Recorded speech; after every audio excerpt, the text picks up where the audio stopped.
Hi, this video is all about traveling on a budget. This video is focused on traveling specifically from Canada to Europe, but most of the things that I might recommend or things that have been my experience are transferable across other places of travel. Now, I in no way claim to be an expert on this topic, but I do have a little bit of experience, and this video will be from my experience and from things that I have learned from other people over time. So before we get into that, the room I am in is a room we've been staying in since November 11th, I believe. Yeah, November 11th, and it's a wonderful gentleman that we met at church that has let us stay in his place so generously. And at the end of February, we will be moving into our own flat. And I'll show you that whenever we get it all set up so you can see what that looks like. But for now, on to the video about traveling on a budget. The first thing I wanted to talk about is flights. The main recommendation I have is to be flexible on when you fly. You will find the most affordable rates flying on weekdays, specifically Tuesday, Wednesday, and Thursdays. And flying from Canada to Europe, the most expensive time to fly is between late May and late August. The most affordable time to fly is between mid to late October and mid-March. That doesn't mean you can't fly to Europe in the summertime when you have time off, which is what most people want to do, hence why it's so expensive. The best way to travel at that time and still get the most affordable rates is to book well in advance. I read some articles that actually recommended that booking at the beginning of January for summer months is the best time to book. If you want to do that, that's just how you'll get the most affordable rates. Once you're in Europe, flights around Europe can be very cheap. Notice how I said can. They're not always cheap.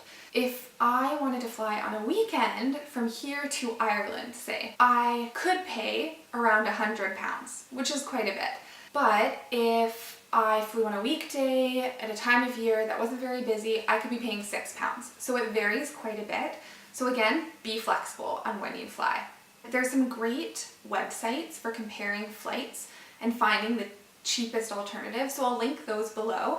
EasyJet and Ryanair are specific flight companies that are usually quite affordable in Europe. The websites that you can compare cheap flights are Skyscanner, Kayak, Travelocity, and Momondo. And I would recommend comparing flights with all four of them just to see which one offers the most affordable rates. Because if you just use one, it still will be awesome, but you might be missing out on something another website found. So just check those out, do your research. So the next thing I want to talk about is affordable accommodations while you're traveling. I will talk about these in order of their affordability. So the first one I'm going to talk about is the cheapest option, and that is couch surfing. So couch surfing is a great way of finding free accommodation. It's people who love having guests, love meeting travelers, and they just open up their home and say, yeah, you can stay in my place, I have some extra space, and it's free. If you are a couple, don't hesitate to still check it out, because there are people who just feel more comfortable having a couple rather than a single person, because they know you're not going to come into their home and murder them, or you're less likely to if you're a couple.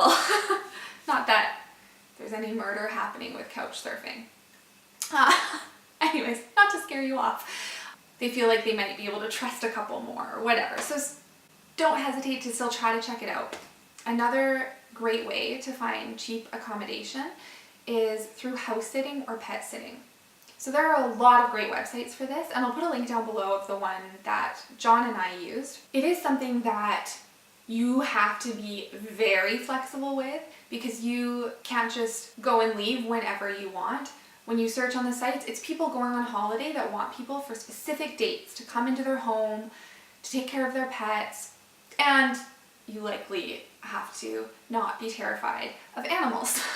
And there's all kinds of animals on there. So that's a great alternative, and they usually have an annual membership fee, and for John and I, we paid 99 Canadian dollars for that annual membership, and we already stayed somewhere for 9 days. So that was quite affordable, and we might likely use it again in the future.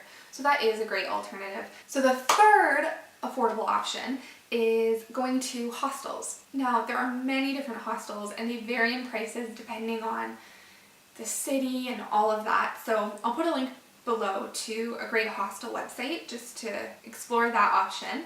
The fourth option is going to a homestay. So homestays are just like Airbnb, but usually a tiny bit cheaper because it's a little bit less well known, but it's still quite well known. So last option is going to an Airbnb.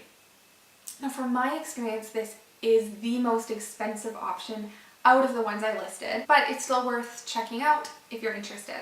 The next thing I wanted to talk about is just the day-to-day stuff of traveling. One is food. I would recommend eating out as little as possible. Groceries, groceries, groceries. Buy things to make lunches. Buy pre-made sandwiches at the grocery store if you don't have time or a place to make a lunch. That being said, I would also recommend trying to find an accommodation that you are able to use a kitchen with, because that way it's going to cut down on your costs again. Another day-to-day thing is about just activities. So museums all over Europe are often free.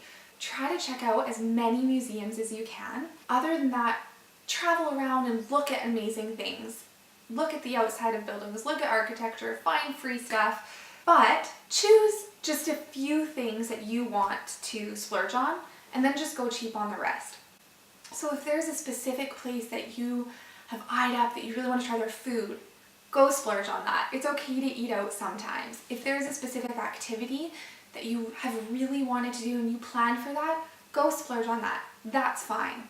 But try not to splurge on everything.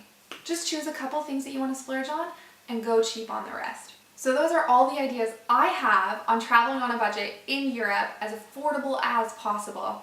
I hope this video was helpful for you and you found some ideas that you can take with you. If you have other ideas that I didn't mention, or you have a better alternative, please let me know. Let other people know in the comments below so that we can learn from you. Please give this video a thumbs up if you found it helpful so that John and I know what kind of videos that you guys want from us. And subscribe to this channel. There's a little bell in the corner that's a notifications bell that you can get notified every time we post a video so that you don't miss any. And that's all. So I'll see you in the next video. Bye.